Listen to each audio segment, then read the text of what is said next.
Hello, friends. I'm Anderson Marchak, And I'm Ricardo Segura. and we are the Panel Bros. Welcome to the panel. Welcome to the panel. All right. Well, we're continuing here with the filmography of Zack Snyder, and next up is 300. Whoo! Oh man, this was a fun rewatch Whoo! for me this week. I was, again, just like Dawn of the Dead, when you were like, hey, we're doing Dawn of the Dead and we're doing 300 this week. I was like, bro, talk about a double header, man. I was Yeah, like, yo, I can't wait. yeah, it's great. So this was released on March 9th of 2007, Hmm. and I went to see this based upon the recommendation of friends. Okay. And it's just I'm not into war movies in general. Period pieces I can sort of get into, but it needs to be action packed and epic. Like I'm Mm-mm. talking like Braveheart, you Yeah. know, Gladiator, Last Samurai epic, and my friends that know me, they said, you know what, Anderson, it's not as, grand scale as those movies, so to speak, but we feel like the style wise that you would like this movie, you If there's know? anything this movie's got, it's style. Right. It looks amazing. Yeah. Yeah. So here we go again with Zack Snyder and his openings. We have an Yep. opening here that, we find out how these warriors are bred from childhood, the Agage. I don't know if Hmm. I'm pronouncing that right. And we have a scene with the wolf. And, well, even before then, they have a way of judging the baby as an infant. Yeah. And if the baby isn't deemed special, or so to speak, they just discard the baby. They discard it. If they don't think it's bred to be a warrior, a Right. soldier, a Spartan, they're like, "Nope," they discard it, and that is Yeah. so sad. And I think they show the abyss of all the Yes. infant bones. It's Yes. bones, but it's the bones of infants. It's a very sad Yep. scene. So, Very. um, in any case, we find out that this baby passes, and it's child starts getting older, and then eventually, it has a scene with a wolf, and it's the child is just no clothing, or just wearing a um, just like a loincloth type deal, and but there's no fear in this child's eyes. Um, the wolf lunges at the child, and the child stabs the wolf, and it's a scene with a lot of snow, and this Mhm. plays into that scene. It's almost like, well, the child had to kill the wolf to survive, but also to use the fur to stay warm to Stay survive warm. the trial. And the child comes back to town wearing the coat of a wolf, and they let us know that how this is a story about Leonidas, from Mhm. the narrator. He's telling the army, "This is our leader, our fearless leader from childhood. We knew how special Leonidas was gonna be." I thought it was cool that the young Leonidas, the 7, 8-year-old Leonidas was played by Zack Snyder's son, Eli. I thought that was Oh, there cool. we I was like, go. "Oh." That's I was like, "That's cool. His I son, like he that. yeah, that's awesome. That's awesome." That's good. That's good trivia there. So, I would say that, well, that was a great opening scene, obviously, Mhm. but then we just jump right into the plot, and here Yeah. we go. Oh, here we go, man. We have, all right. I'm gonna talk about the messenger scene because that's the opening of the movie. Oh, So, yeah. That's the one I think that most people remember and think of first right, when they think of 300 is this one scene with the messenger. right. So, sorry here. Um, That's just our ads, people. We have ads now. Sorry about That's that, all that is. folks. Those are our ads. I uh I tried finding something. I couldn't find it. I want to find the name of the actor for the messenger. He was in Spartacus. He was Ardominus. Yes, he was, and I absolutely love him. Yeah, I'm also looking as well. Peter Mensa. I found it. There you go. There you go. So, he comes in. Um he's the messenger, and he's there to warn Leonidas about the Persians and what they're doing. They're kind of taking over Greece little by little, and the situation here is, this is where we find the phrase from: "You don't kill the messenger."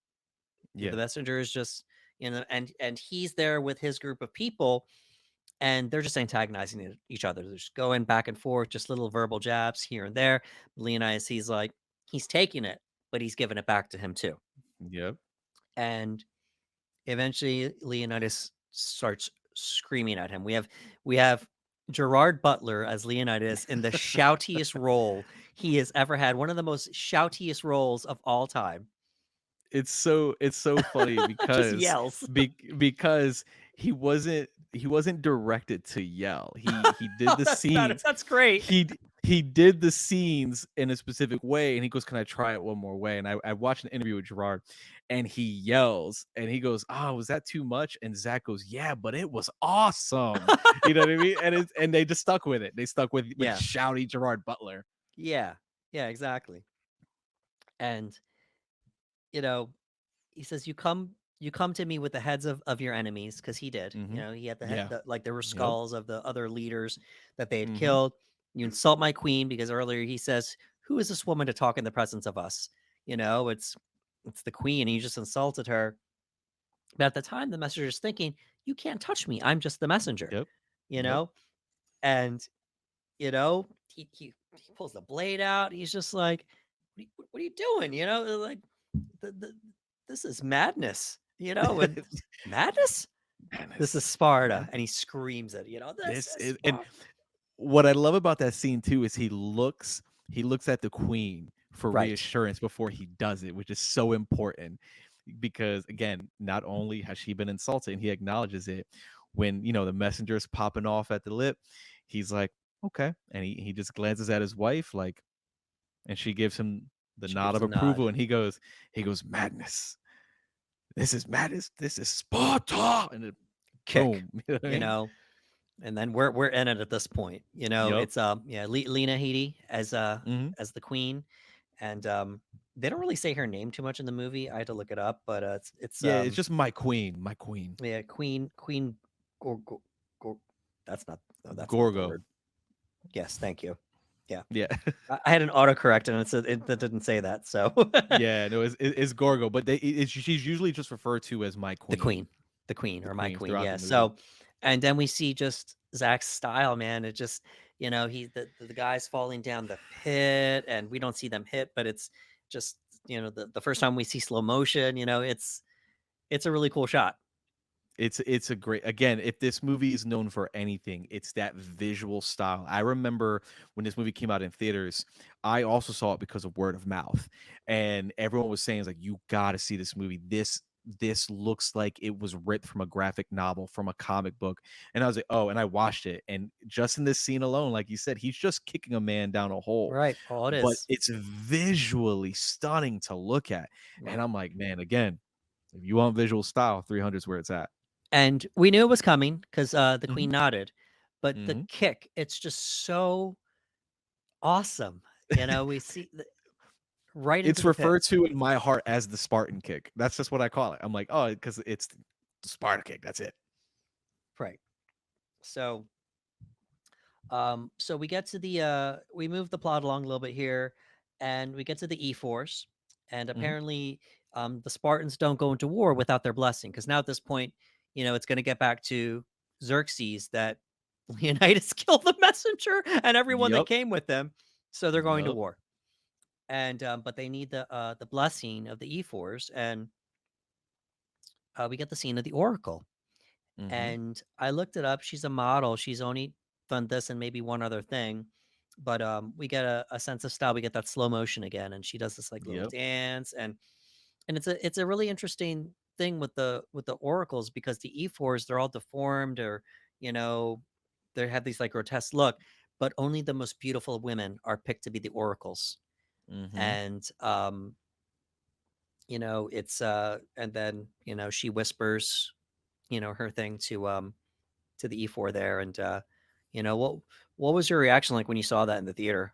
Did you see this in the movie theater, by the way? Yes, I Yes. saw it in a theater, and Okay. again, seeing this was probably the first time that I saw something look as visually stunning as 300 is. To see it in the movie again, it felt like a comic book. Like, it's not until, after the movie where you go and you try to do some research on the internet, and as you get older, you're looking, it's like it's massive green screen, and it just looks great. And even just the Oracle scene where she's dancing, and you kind of have like a silhouette of silk, and she's going through, and it doesn't feel gratuitous, it doesn't feel Right. overly sexualized, it's very beautiful.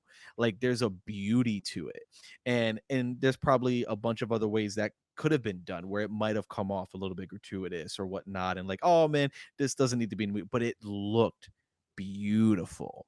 Right. And she gives a little bit of info, and Leonidas ain't about it. Right. It's very it's art, so to Yeah, speak. Her name's Kelly Craig. I want to give her a shout out because she's nice. only in the movie for that one part, but she made it count. It was Yep. really cool.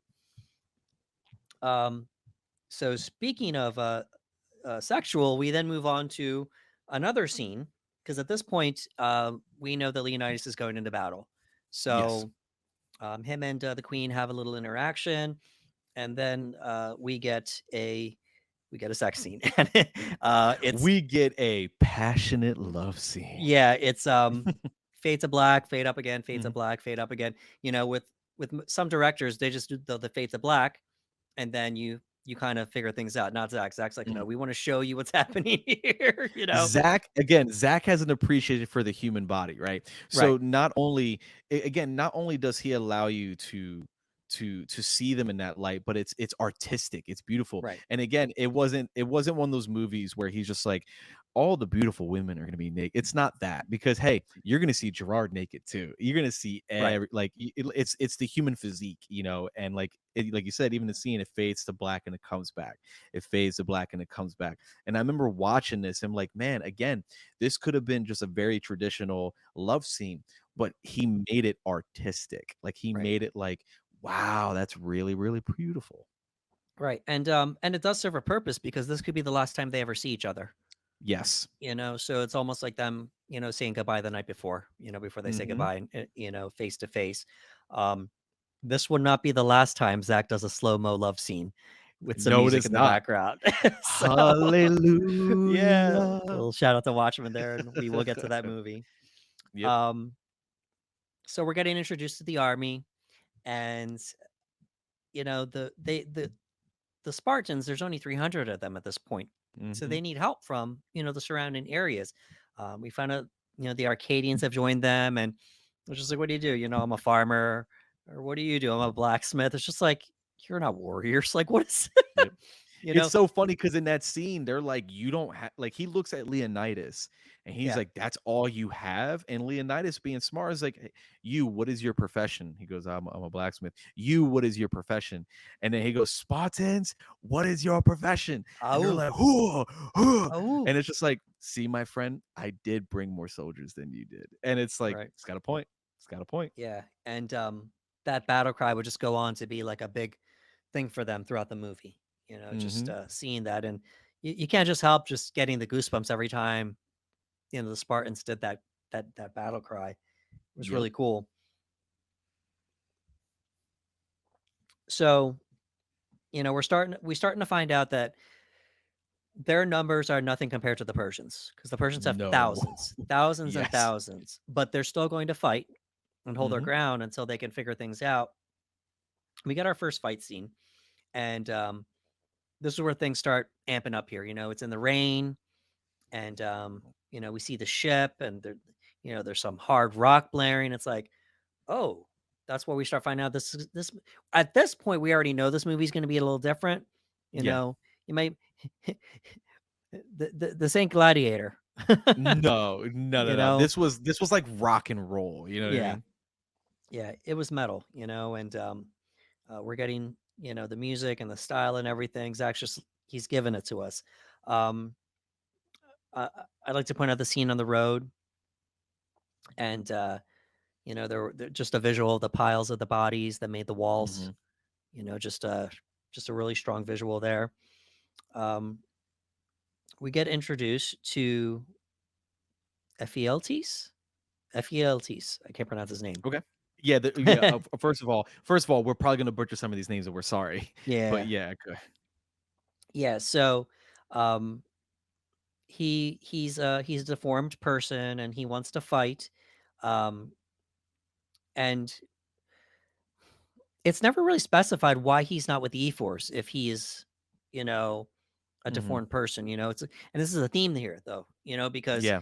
Zach has this duality here. We have all these good-looking people, we have chiseled muscles, we Yeah. have, you know, these amazing physiques, we have these glimpses of beautiful women, and then we have the E-Force where they're deformed, and then we have this, Ephialtes, this deformed man, not only his face but his body as well, Yep. and but he wants to fight, That's all you he know, wants, is to he be a wants to Spartan. join, you know, and Leonidas is man, he's Captain. like Yeah. captain, yeah, he's like, we'll kill you, get away from us, and he's like, no, let him talk, I Yeah. want to hear what he has to say. Um, he wants to fight, but unfortunately, Leonidas turns him down. Yeah, and it's a really, I don't know if heartfelt's the right word, but it's a really good scene because Yeah, again, the captain is very easy to dismiss him because the captain already sees him as someone that cannot be beneficial to the ranks. And Leonidas is like, I didn't make no such order. Let him speak. And he hears this great motivational story, and Leonidas appreciates it. He does that. That all he wants to do is to be a soldier and to fight with Leonidas and his men. And Leonidas is like, okay, well, lift your shield. And he wasn't doing it to be malicious or cold, but he just wanted to show him. He said, listen, when we fight as a unit. And we all need to be able to perform to the best of our abilities, and unfortunately, you're not able to do that. And it was a really really good scene because again, he could have just easily dismissed him, but he wanted to show right. him, say, listen, as much as we would love to have you, it just wouldn't work for us, but this is what you can do. And yeah, he wasn't happy about that. Yeah, he wasn't, and then just some foreshadowing. You will regret this, Hmm. Leonidas. Obviously he's by himself when he's saying this. Um, then we have a fight, our first actually physical fight with the Hmm. Persians, with more people, and we get to see the Phalanx in action. That's when Hmm. they get all the shields up and they have the spears ready. So good. you know, um, it's great. You can't penetrate it because everyone's got their shields up, and Yep. we'll block and then hit you with the spear. We start getting some of these iconic lines. They look thirsty. Let's give them something to drink. Yep, and they just pushed him off the They cliff, come man. off It's the so cliff, it's so good. and then we get the slow motion again, but it's so Mhm. stylistic. We know it's coming, Yes. but of course, Leonidas had to drop that line before they do it. Yeah, they look thirsty. Well, let's give them something to drink. It's Right. so good. Um. So there was a threat made. Our arrows will blot out the sun. It's like, well, then we'll fight in the shade. But Favorite line in the movie. That's oh, my okay. favorite line in the movie, Well, and it's then such a throwaway line, right. But then it was but it's called back. It was called back because then it actually happens. We see the mhm. arrows coming. And they start laughing, and he Yeah. goes, "What's so funny?" And he says, "Fight in the shade." And they just start cracking up.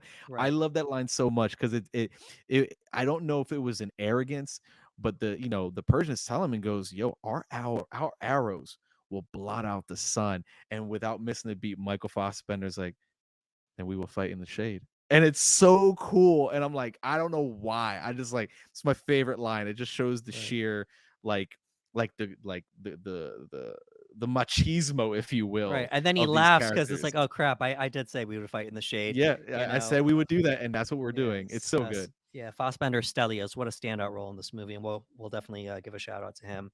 Um, Also, up until now, I didn't say his name. David Wenham. He plays Delos, and he's the narrator. And Oh, okay. yeah, we'll get Great to job. yeah, just such a great job, and we'll get to the significance of his part. Um, Alrighty then. So then we meet Xerxes, and this is an interesting first meeting. We see that he's a giant. Big and fella. just an interesting look. He's bald, and he's got these piercings, and he's got this interesting voice when he's Yeah. talking, and Leonidas, I will bring down you to your knees. Like it's just I can't do yeah, it. yeah, it's wonderful. Rodrigo Santoro, Mhm. that's his name. He plays Xerxes. I gotta any takeaway the first time you met Xerxes? Because I was up until then, like we've been shown a lot, and then Yes. we meet Xerxes, and we're just like, all right, what's That's going the on here? guy. Yeah, like it's so funny because like he's very pretty, if that Right, makes any sense. Like he's right, very pretty. He's a very pretty man. And he's tall and he's got gold and jewelry and like right, he's got this really heavy voice and like he's the complete opposite of like Leonidas, where I see Leonidas as a fighter, as a warrior, as someone who's had to go through the dirt, you know what I mean? And all his little, and then you have Xerxes who's just like I'm beautiful. You will kneel before right, me. And it's such a contrast in right, characters. So when you see that right away, you're like, that's the guy? Like that's the guy we're worried right. That's about? the And king. obviously that's the okay. Oh, all Yeah, right. very Well, very androgynous. Very yes, androgynous. That's a good yes, word. Yeah, yes. very androgynous. So, then we meet the Immortals with their Mhm. masks. Um, Apparently, they file their teeth down to look more Yeah. vicious, and Yep. the battle continues. There's more metal. Up until this point, the only time we'd seen like very large animals was probably maybe the Lord of the Rings, maybe Return of the Mhm. King, something like that. And we kind of get to see that reintroduced here. We have the rhino, and the rhinos come in full charge, full speed, Oh yeah. and a Spartan hits him with the spear and doesn't break his ground, and the rhino falls to the Mhm. knees of the Spartan. So just a lot of really cool visuals. And then we get the elephants come in, and um, it's just so much is going on. We have the giant, Yes. like, And he's been in a lot of things. That's Robert Mellett, and okay, he's the giant. I referred to him when I texted you when I was watching. I was like, "Oh, that's Doomsday." I was like, "That big oh, SOB." okay, I was like, "That is look how big that guy is." And it's like, it's probably the first time in the movie that we see Leonidas on his back. Like Leonidas is right, fighting for his life, and it's the first time that we see that in the movie. Where up to this point, I had no fear for Leonidas. I'm like, nah, dude, like he's fine. And during this fight, I was like, "Oh my god, Leonidas, get up!" yeah. So they they defeated the elephants because apparently they were slipping on the blood of the dead Mhm. Persians, and Yeah. they did it again. They defeated them by forcing them off the cliff, um, and obviously he defeated the giant, and that was the first of many times that we saw decapitations. Yes. There's a lot of violence in this movie. Clean, man, clean. Right, Again, some of the visual effects of this movie are really clean. Again, we just watched this again. It's 2023. This movie came out years ago, and a lot of this still looks super clean to this day. yeah. So this following scene, it's very odd, but it's needed because it's Ephialtes when he's tempted in the tent, and it's an ongoing theme of. I mean, we touched on it a few times about desire, Mhm. maybe pleasures of the flesh type deal, Yep. and this this man he goes in, and I'm going to recite the line for you. Um, he's trying to get back at the Spartans because now it's like I wanted to fight for you. If you want me to fight with you, then I'm going to fight against you. Mhm. And we walk in and we see all these people of all different genders and sexualities, um, which was big. I mean, it was 2007, but they actually put it in a mainstream movie. Really interesting. And at this point, there's almost like a little bit of fantasy going on. Mhm. It's not explained, but by this point, there's some fantasy. With the giant, and then with the monsters and the immortals, and Yes. and Yes. in the tent there is a half man half goat.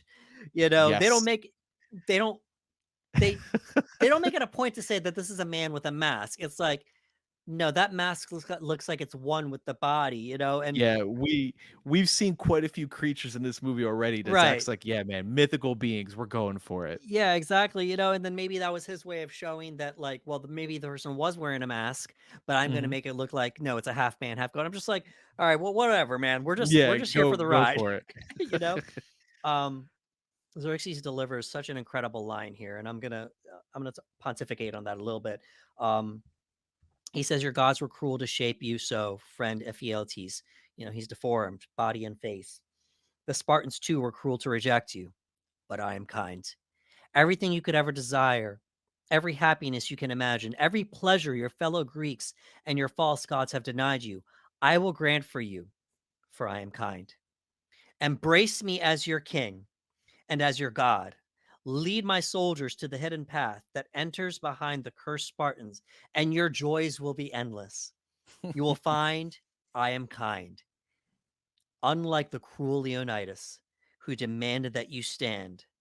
I require only that you kneel." What a And Neil he monologue. did. It's such a good monologue. Woo!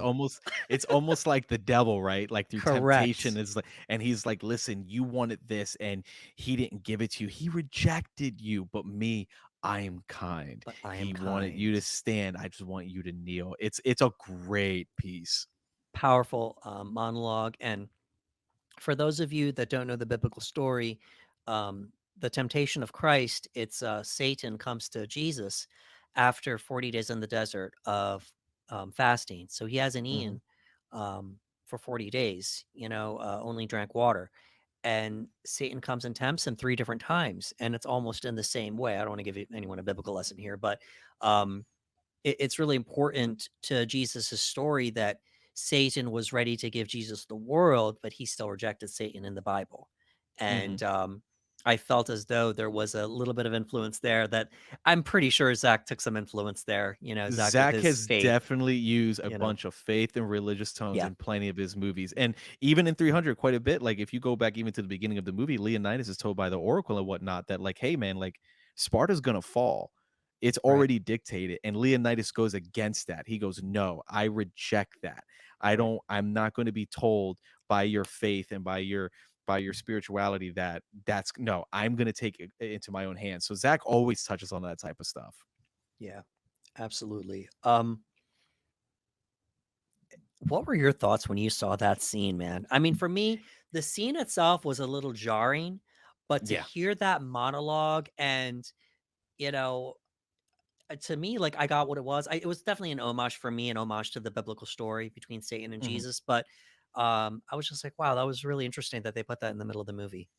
Yeah, it's really cool because I remember watching it, and obviously, when it came out, I was much younger, so I was kind of drawn to just the visual of what I was seeing. Right. Like again, you're seeing men, you're seeing women, you're seeing a bunch of things going on at one time. You see the half man, half goat, and I was like, Right. "What the hell is that?" You know what I mean? And I'm just like in shock at what I'm seeing, and I'm like, "Is this what he wants?" I'm like, and like I kept like, "This isn't what he wants. He's made it clear what he wants." But then hearing the monologue and you're like, well, he is at his lowest right now. Like he Right. everything that he wanted, because he mentioned it to Leonidas, all he's ever wanted since he was born and spared was to follow Leonidas, was to follow for his kingdom. That's all he wanted. And Right. he doesn't have it anymore. It's been completely stripped of him. So he's got nothing left to look forward to.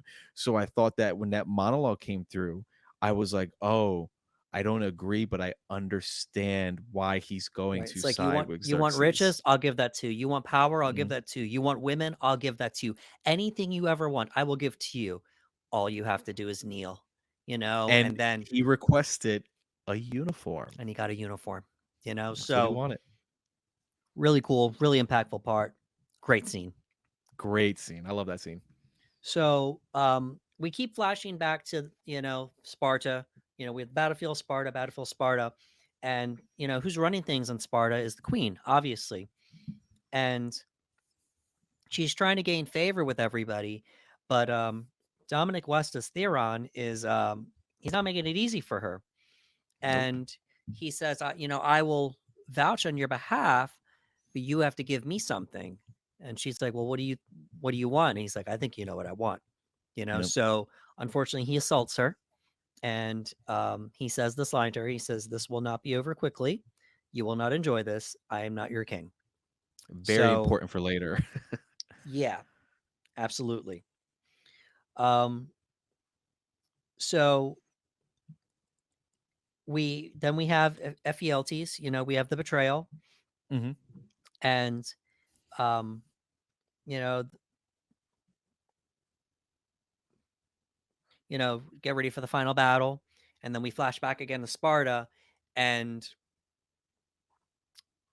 the queen goes before the council, Hmm. and Theron, he accuses the queen of adultery. He accuses her of all these awful things. She threw herself at me, which we knew that's not the story. You know, Nope.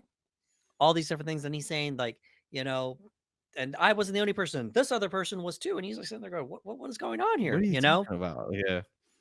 And um, it sounds like he's getting the crowd over, but she ends it fast. Very She quickly. he lunges at her, and she stabs him, and she says the same line to him that he said back to her. This will not be over quickly. You will not enjoy this. I am not your queen. And Hmm. she got her revenge on him, and then eventually, they find out he was the betrayer. You see the And coins. Yeah, you see the correct. coins. Little shout out to Judas, maybe. Yeah, The yeah. 30 pieces of silver. So And it was an interesting scene, and it says a lot too. And Zach never shies away from this stuff because it's a reality that even though she was the queen, he reminded her. He said, "Just because you're the queen, you're gonna go before this group of men, and they're not gonna value what you have to say. right, It doesn't matter." You know what I mean? And it's like it doesn't matter. Like, who are you? Like, yes, you're the queen, but to men, you're just someone's wife, you know what I mean? So like none of it was gonna matter, and that's horrible that like even a yeah, woman as powerful as her in a room full of men wasn't gonna matter, wasn't gonna have any weight, that she nope, needed his word, she needed it, and she was willing to go through what she went through in order to secure his right, word, and he still betrayed her. Absolutely. right, And hey, guess what? He paid for it. Zach does that too. Zach has a way of making sure people get their upcomings for doing terrible, terrible things, yeah, especially by the victim. yeah. You don't get away with it. So No. I thought that was really cool. And then thankfully, they saw the coins, and the person vouched for her, and it's like, all right, we're cool. So we flash back to the scene of Ephialtes, betraying, and it's the final chance for Leonidas to surrender, to Xerxes and to the army and everything. Ephialtes, he begs him, and you know, the narrator Delos calls back to, when Leonidas was a kid, to the wolf. We Mhm. sheds the helmet and the shield. He asks for a spear, and Leonidas has a chance to come down on the person that betrayed them, and he shows him kindness. He has a Mhm. chance, but he shows him kindness. He showed what kind of leader he was, because you know he said, this man was at his lowest point in his life, and you took advantage of him. He's Mhm. pointing to Xerxes, and he looks to Ephialtes, and he says, "May you live forever, my friend." I Yep. thought that was really cool. Um, he drops his spear, he kneels, and we're thinking, "Oh no, he's surrendering." And Stelios, Michael Fassbender, man, Yeah. just the X factor for this movie. You know, he jumps up and he comes out, and they're all fighting, and then Leonidas comes down. He throws the spear, and he doesn't throw it to kill Xerxes. He Mm-mm. throws it to wound him because he knows how to do it. And it comes, and the blade comes this way, up to the right side of his face. It cuts him open, and he did it. It was almost like he wanted to show everybody that Xerxes was just a man. They It's were if you calling can him make a right. mhm. Yeah, yeah, yeah, yeah. If you can make a god bleed, that's it. That's if you can make a god bleed, and it sends Right. the message to everybody. Right, and I love the way the actor sold. He's like, "No, you cut my face," just like, Mhm. like, and and they've had moments of him losing it, but now it's like he really lost it because he's so vain that his beauty is everything to him. It's like, how are these people gonna look to me as their god if now I'm wounded? Such an interesting part, and for those of us that don't know the story, we're thinking, "Oh no, does this mean they're gonna rally?" Because they have the 300, and then we have the thousands of people that Mhm. join them. But unfortunately, that was not to be. The Spartans start going down to the arrows, the Hmm. spears, and the blades. They're not going to win this time, but they wanted to show us that they're going to go down fighting. And we shift to Delos. He's been telling the story, and it's 1 year later that he's been telling the story to everybody. I looked at the numbers. It's 30,000 Greeks and 10,000 Spartans. Yeah, They united, to face the Persian army. What a movie! dude. What a movie! It's sad ending, so to speak, but kind of gave us a glimmer of hope. That final monologue that he gives, where he's just, riling up the ranks, and then they go and they charge and they run. It Right. hits, man. Like, I don't know, it just hits a core where it just, like, it's so, like, motivating, and it's just like, man, like, what a way to close out this movie. It's a fantastic closer, man. Yeah, great ride until then. So some shout outs to cast members here. Mhm. We have Gerard Butler as King Leonidas. Um, we have Lena Headey as the Queen. David Wenham as Delos. Dominic West as Theron. Michael Fassbender as Stelios. And then Bruh. Rodrigo Santoro as Xerxes. Um, if you had to pick a favorite cast member, who would you pick, Ricardo? Man, it and I already know who it is. I already know who it is, but Right. and I hope it doesn't cheapen it, but honestly, it's Gerard Butler as Yeah. Leonidas. I it's like it was well, maybe there's 2. Maybe I'm cheating a little bit, but I think Lena Headey as our queen does a phenomenal Right. job. But for Gerard, I think because I've watched so many Gerard Butler films up to this point, I always go back to 300 as being his absolute best role. I love his performance. There's performances where he's really loud. There's performance where he is just having a conversation. And to see that double side where he can be a fighter and a warrior and also have somewhat of a softer side where he's just listening and he's Right. talking and whatnot. And he's got like these moments where his eyes will water and near the end of the movie where he realizes this is it. Like, like it's Gerard. I absolutely love Gerard. The physical transformation he and the entire cast took was incredible. But there's just there's a ferociousness to him. You know what I mean? So for me, like, and again, everybody's great, but I watched it again this weekend, obviously, and I was like, dude, Gerard is on another level in here, and he's got great performances through his career. But for Right. whatever reason, Leonidas, again, it's a cheap answer because he's the lead, but for me, it's him, man. That's my guy in this movie. Yeah, same. I mean, how can you not say Gerard Butler? Like, as the lead, he's just absolutely amazing. I mean, for me, I like really unique performances. So Mhm. upon first viewing, I thought that the actor that played Xerxes, because Okay. I had just never seen like something that unique before. Mhm. Just as the main villain. We're used to seeing like the big bad macho guy as the Yeah. villain. But we saw this androgynous person that was being called a god king, and I'm just like, wow, this Yeah. is so unique. But definitely for sure, Gerard Butler all the way. Yeah. Um, I mean, possibly Gerard Butler's best role. For me, it's his I best role. Yeah, for me, it's his best role.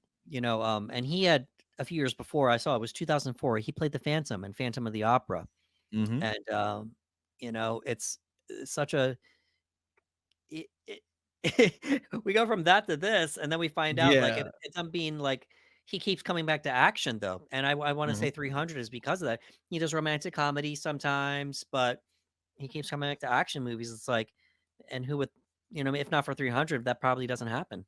Yeah, I know that the conversation has happened a lot nowadays where they say the action stars kind of faded out. And I think that there's a few exceptions to that rule. I think there's a couple great guys like Jason Statham comes to mind when I think of action stars, obviously The Rock and whatnot. But Right. Gerard Butler, I think of Gerard Butler. Gerard Butler again, 300 kind of set that in motion for him. And now like Gerard has kind of found that home, like action movies. Right. Gerard is that guy. So, like you said, if he never did 300, that might not be the case today. Yeah, exactly. So we're just gonna go through some lines here that it's such a quotable movie. Um, Yes. Obviously we had the interaction between him and the messenger, this is madness, this is Sparta, the first time we hear him yell. Um, they tell the Spartans our arrows were blotted at the sun. Stelios says, "Though then we'll fight in the shade," and then Then we will it, fight in the shade. that's your It's favorite I don't. line. It's my favorite line because again, like I didn't know Michael Fassbender at the time, and it just radiated this coolness. I'm watching a movie, and again, this movie is like full on testosterone, right? Like it just there's so much happening, and to just radiate that coolness of like they are being threatened by a war of thousands against their 300, and even in that moment, it's like, yeah, you'll block. All right, then we'll fight in the shade. Yeah, I love that. it's great. Um, Leonidas, give them nothing but take from them everything. Just Hmm. rallying everybody. So many different lines. I already, recited it before, but for me, that monologue from Xerxes, just it's his best It's line in the. so good. It's It's not even a so line. good. It's his best part in the whole movie for me. Hmm. Um, Another Leonidas line. They're getting surrounded by the Immortals, and he turns around and Spartans, ready your breakfast and eat hearty. For tonight we dine in hell. Yes. You know, There was a couple lines that you saw in all the marketing, and two of the lines that I remember the most seeing in marketing, well, three actually, was "Blot out the sun, we'll fight in the shade." I remember that from the trailers. yeah. Um, "This is Sparta," This is and Sparta. Yeah. "Tonight we dine in hell." I Tonight we remember that dine in being hell. all over the marketing. I remember that so much. Yeah, that was in the trailers. So, Yep, I remember that. I was like, it "Yep, was great, and a lot of these lines, they're not as impactful if Gerard Butler doesn't do his yelling, his shouting, yeah, it you worked. know? It absolutely worked." Good. There might be a performance where you're like, "Oh, why are they doing it this way?" But this is one of those where it's like, "Nah, man, the shouting works." Yeah, absolutely. Good on Zack Snyder. He let Gerard Butler go, Yeah. so it's good stuff. Um, One of the closing lines I thought that was really nice. Stelios said, as they're dying, "It's an honor to die at your side," and Leonidas says, "It's an honor to have lived at yours." Yep. I tried to lip it. I tried to mimic it because I knew Oh. exactly what the line was. I was over there trying to mimic it. I was Yeah, like, yeah. because it's a great line. It's a great line. It was an Yeah, honor to it's die a by great your one, and side, then and he goes, "Honor to live by yours." like you said, Leonidas has been very shouty up, but he has a soft moments too. It's a very Mhm. it's a dynamic character, and he delivers it with such, believability. It was such a great, exchange between the two of them. Oh man, when you talk about the lasting impact of this movie, there's a lot. I had Yes. to, you know, this is 2007, Mhm. and I'm not saying the muscles ever really go out of style, but it had been a while since we'd seen a cast that was this jacked, you know? Everybody was jacked. You know? Everybody was jacked. You Even know? when you had a guy like Michael Fassbender who wasn't extremely big, he was cut. You know what I mean? Cut. Like he was ripped. Like everybody. Again, I think over the years we said it like, yo, if you work with Zach, you're gonna get jacked. And this was one of Right. those movies where, again, at a time too, where in Hollywood, women tend they tended into the past and still do. A lot of women tend to be over sexualized in film. It happens. It's Right. just the way it is. And it's something that we've tried to be like, we don't need to do that, but Zach has always had an appreciation for the human anatomy. So he's got a movie which is mainly a male ensemble cast. And he goes, listen, you guys are going to be wearing capes, underwear, and your abs. That's it. That's it. And I remember men watching this movie and being like, man, this is so cool. Like, oh, and I remember women going, this is amazing. Look at all Right. these guys. You know what I mean? It was great. Like the whole market was tapped everywhere. So it was cool to see that type of reaction from people for this one. Absolutely. Um, I think the only other movie I could remember that was memorable with slow motion was The Matrix. So Okay. that was 99. Um, Zach took that to a different level with this movie, with Hmm. the slow motion and, just select scenes. It's almost to a fault been like his signature, Yeah. when people want to make a joke, "Oh, there's that Zack Snyder slow motion," but, other movies, when they take it on, people say, "Oh, look, Zack Snyder." They don't say that Yep. director, they say Zack Snyder because Zack utilized that for this movie and A lot. for his other movies too. Um, I think for a lot of these battles, they kinda step things up. We'd seen epic battles before, but the way that they were framed in this movie, from here on out, it was just like, if it was Greek anyway, we needed to see something that surpassed 300. Yeah, and the cool thing about his slow motion too, like there's obviously different ways that directors use slow motion. Like if you think about the Matrix utilized slow motion a lot to show like how fast something was, like the bullet time and whatnot, and how fast you had to be to dodge these bullets, and experimenting with multiple cameras. And really, again, Right. there's movies before and there's movies after the Matrix. And Zack Snyder, every time I've watched him use slow motion, I've always felt like he was trying to give an audience a really good look at what they were, what they were watching. Whether it was he wanted the shot to be beautiful, where like you see a bunch of Persians being pushed off a cliff. It's very morbid, like they're falling to their death, but he shot it and he used slow-mo in a way that it almost looks like a painting, Right. and you just can't help but look at it and go, wow, not only am I, watching a story play out, it just looks visually stunning. And when it came to the battles, one of my favorite shots in the movie is we watched Leonidas, and it's like a one continuous take, and it's just him from the left side of the screen chasing to the right side of the screen, and it's all in slow motion. And the cool thing about that is you get to see every motion of this battle. And a lot of times when you watch battles in movies, you have great choreography, but everything is kind of normal speed. You're seeing spears, you're seeing shields, you're seeing swords, you're seeing punches, you're seeing kicks.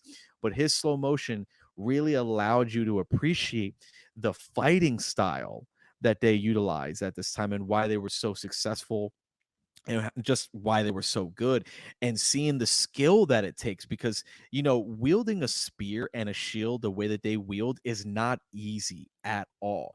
The core strength, the arm strength, the physique, it all played a role. And when you get it in slow motion, you get to really appreciate how just simply using a spear and going forward, how much muscle you have to use, how much of your entire body's motion, your momentum, and everything else. And the slow motion in those scenes allowed you to actually see that. So I was like, man, I love it. So this was based on the graphic novel from Frank Miller, Hmm. and he had already directed one of his own movies based upon his graphic novel, Sin City. That was in 2005, Hmm. and so he was a producer on this movie for 300, and so it was almost like it was the foundation was laid in Sin City for that type of style. Zach took it to a different level, and then every movie after 300, it was just kind of like that style. It's a Frank Miller movie, whether Yes. he directed or not. We had The Spirit, 300, Rise of an Empire, and then Sin City, A Dame to Kill For. So, um, while Sin City was one thing, Zach kind of took that to the next level. And then, every movie after that, they kind of did like a mix of styles that would kind of look that way. So, um, yeah, so I thought that was pretty cool to point out. Frank Miller was like, well, if it's based on one of my comics, it needs to look like my comic, you know? Yes. 100%. So I thought that was really cool. Um, we talk about lasting impacts here. As far as video games go, I can't help but name God of War. Um, Hmm. that first came out in the early 2000s. So that are, a couple sequels that actually come out by then. But in a way, since 300 came out, that came back and influenced God of War again. For Hmm. the sequels that came out after that. I know there was an Assassin's Creed Odyssey that came Hmm. out that was based in Greece, and a lot of the moves that they did, they have a Spartan kick in that video Yes. game. They have shields. You see visuals. I mean, well, spoiler alert, the grandfather of the lead characters is Leonidas. Hmm. So, that's as far as that video game goes. Zach didn't direct it, but he produced it, and he had a lot to do with the Wonder Woman movie. Yes. And it was almost like he went back to 300 again, Hmm. for that. Patty Jenkins directed that movie, but it was almost like that, 300 influenced, Wonder Woman a little bit. And then, all the scenes of the Amazons in Zack Snyder's Justice League. So, Hmm. there was definitely like a lasting impact after 300 came out. So, were there any other things that you picked up when you watched this movie that you feel like might have touched on other things since that movie came out? I Since think 300 came out? obviously, yeah, I think obviously visually you talked about the graphic novel, and I think that there was the cool thing about movies is that like when something hits, you'll start to see other movies try to, get that lightning in a bottle too. And you had the Right. Sin City films and whatnot, and they tried to grab this, and you had a 300 sequel and everything else. And I think that we started to see people try to get that stylistic approach to their movie making. We've seen more Right. people attempt it, and sometimes it works and sometimes it doesn't, depending on who you are as the viewer. And I loved watching that. I loved watching the appreciation for some of these shots and whatnot. And it was just really, really cool to see other movies attempt to do those things, whether it was successful or not. And just like you said, like Wonder Woman, seeing again, people associate it. People go, "Oh, it's the Zack Snyder slow mo," right? Like, and that's how Right. it is. Like, Michael Bay has the Bayhem, like when there's just mass Right. chaos of everything Explosions. going on. Right. Yep, they're like, "Oh, it's the Bayhem." You know what I mean? So like everyone's kind of associated with something, and it's cool that like Zack Snyder has often been associated with style, his visual cues, and his slow motion. And again, there you'll see a lot of it progress in other films and whatnot, but sometimes it never hits as much as the person who it's known by. Like if Zack Snyder's known for slow mo, I'd like to say like, oh, well, nobody really does slow mo like Zack Snyder. If you're talking about, Bayhem, I'm like, nobody does it like Michael Bay. If you're talking Right. about thinking outside the box, nobody does it like Nolan. Like it's always cool. So it was fun to kind of watch those movies explode a little bit after. Because I do like that look. I like the graphic novel look. I feel like Sin City and 300 were a little bit different in the sense where I Sin City almost felt like he was aware that you knew that what you were watching wasn't real. It was almost Right. like, hey, like it looked really fictionalized, like them walking in front of a screen. Like you can tell they weren't really walking. It was like a treadmill kind of gimmick. Like you can feel that, where Zach was like, Right. no, it's gonna look like a graphic novel, but I still want you to feel like this is authentic and Like you're real, there. Right. like you're there. And I feel like that was a nice little subtle difference between Frank Miller's Sin City and Zack Snyder's 300, where they both had a graphic novel feel, but they still felt different and they felt reflective of the directors that were making it. So that was cool. Yeah. And of note, Zach didn't come back to direct the sequel, 300 He Rise of did an not. Empire. He did not. Um, he was a producer on it, and I think Miller worked on it too as well. But uh, Noah Murrow. Hmm. So Zach got screenplay credits and such. Just let's just say couldn't quite capture the magic of the first one, unfortunately. Yeah, it was one of those. And again, it's all about having an eye for that sort of thing. And Right. I watched that in the theaters, and I felt that it was one of those times where I was like, "Oh, 300 didn't need a sequel." But it's just my opinion. I was like, "Oh, we don't Right. need to. This was great." But hey, they tried to do it again, and some people like it, some people don't. But hey, it is what it is. So I think it was without saying, is Lena Headey's best role is probably Cersei Lannister on the Game of Thrones TV show, Oh yeah. But as far as film goes, would you say this is probably her best film role? I mean, It's she's been funny in a because few things because here and there. she's been in a few things, and I like her playing different roles. She was a villain in Dread. I don't know if Yeah. you remember. She played a really bad guy in Dread, Yeah, and she she was did a great. great job. She does a really good job playing a villain. But I really like her in 300, which is Yeah. why when I was talking about, it kind of comes down to Gerard Butler and Lena Headey, because I'm like, they're both terrific in this film. And I like that in this film, just like Gerard, there are moments where she can be soft, and there's moments where she can be a fighter, and she can be strong, and she Right. can allow a little bit of vulnerability. So like when it comes to film, off the top of my head, this might be it. Again, I loved her as a villain. I loved her as a bad guy, but I think this was one of those roles where she got to really sink her teeth in a little bit. Right. Because again, to many people, she's Cersei. She's Game of Right. Thrones, and she did an unbelievable job there. Probably Absolutely. her biggest role to date, like you mentioned. Absolutely, you Oh can't yeah. think about her and not think Cersei. When it comes to Right. film, Film. it's probably this. It's probably Yeah. this one. And I did want to give a shout out. You love the Terminator franchise. Love it. She played Sarah Connor in the Sarah Connor Chronicles, the TV Yes, she show. did. So, Yes, she um, did. I thought that was really cool.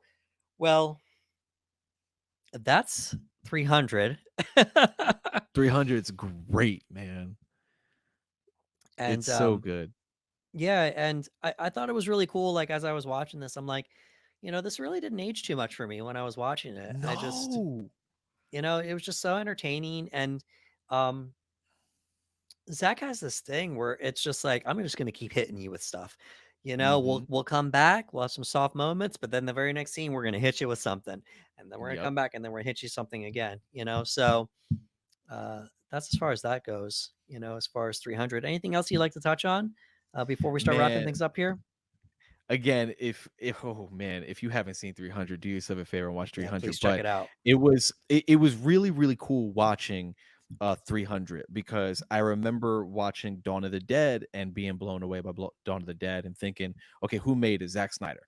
And then watching 300 and I was like, this was also made by Zack Snyder. And I was like, man, these two movies were bangers. You know what I mean? They look great, they feel great, great action. There's great emotional moments in them, and it just I don't know, like it's you're watching 300 and you know that the odds are stacked against them and they're going to fight anyway, and there's something so honorable about that, and I love that message, right? Like there's no retreat. There's no retreat whatsoever. There's that scene in the movie where the other people that are helping him, that are the farmers and the blacksmith and whatnot, where he's like, oh, they know we're here, they're coming, we have to leave. And Gerard Butler's like, at Leonidas is like, we don't retreat. That's not like, we never retreat, you know.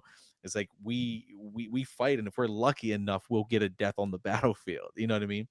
And it's cool because I know Zack Snyder kind of has that same mentality. Like, so you never give up. You know, we've seen Zack over the past few years push that. You know, you never give up, you never surrender, you don't retreat.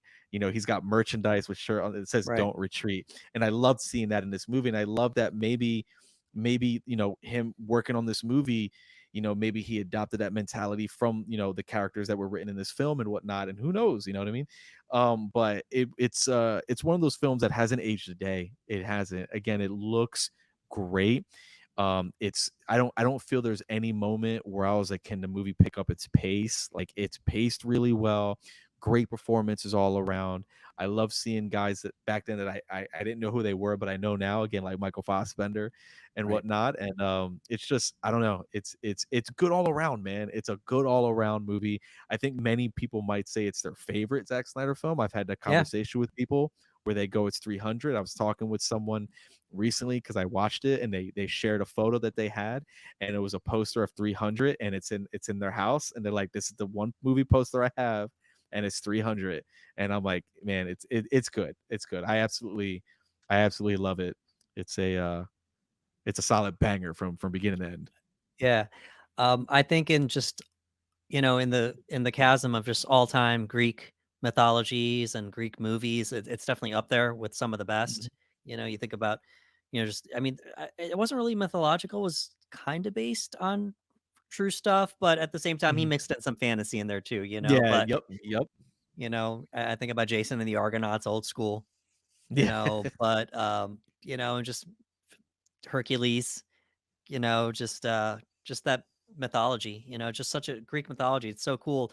For me, I'm a big fan of the God of War series, video games wise. So, it's up there with that for me. Speaking of which, God of War is going to be a TV show.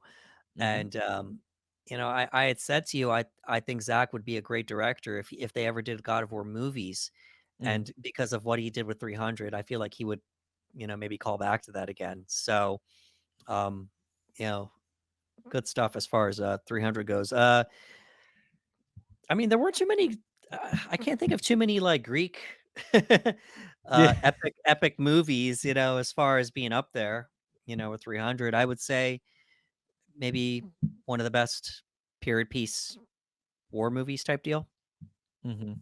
Yeah, it's definitely up there. I think it was cool because it was, it was a movie that, like, you use the term metal, right? Like, when you think of a Yeah, the Greek rock music. movie when you think of a Greek movie, I wouldn't normally, like, if you had pitched, like, you're like, "Oh, we're gonna go see this Greek movie, and there's gonna be war with Persians," I would Right, not have envisioned this. I like, you know what I mean? But this felt very, what you said, metal, rock and roll, right, and whatnot, and it's very aggressive, and it's in your face, right. and it's just like, I don't know, it's just it's again, Zach does this thing where he's like, "Hey, this is what you know about something, right? I'm gonna pump it up a little bit, like." this is the knob, right? I'm gonna max it out. Right. Whatever I'm working on, I'm just gonna max it out and just blow you away with it. And to your point, like, we watch Braveheart. That's a period Mhm. piece drama, Yeah. war movie, and we hear bagpipes. And then we have Yes. Gladiator, we hear horns, Mhm. and The Last Samurai, we had, you know, um, we had that Japanese influence, that type of music. Mhm. And then Zach comes along with with 300, and it's like, oh no, Yeah. metal. Rock, man. We're going rock. Don't, we're just don't, don't, don't. Just we're going just in. gonna do Yep. this. Yep. Such a cool movie. All right, well, folks, that does it as far as our discussion goes with Zack Snyder's 300. We are continuing along with his filmography. What's next? Watchmen.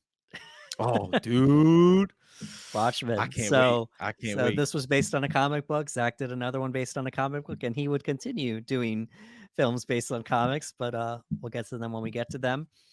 Folks, I did want to let you know, please, if you enjoyed this discussion on 300, if you could give us a like, share, and subscribe, we would really appreciate it. Also, let us know your thoughts in the comments below as far as 300 goes. Do you have any favorite Greek properties, movies or anything like that you'd like to discuss? And we also appreciate you letting letting your friends know about it. And, we're just moving along here. So we appreciate all your support. For Ricardo Segura, I am Anderson Marchak saying thank you for coming to the panel.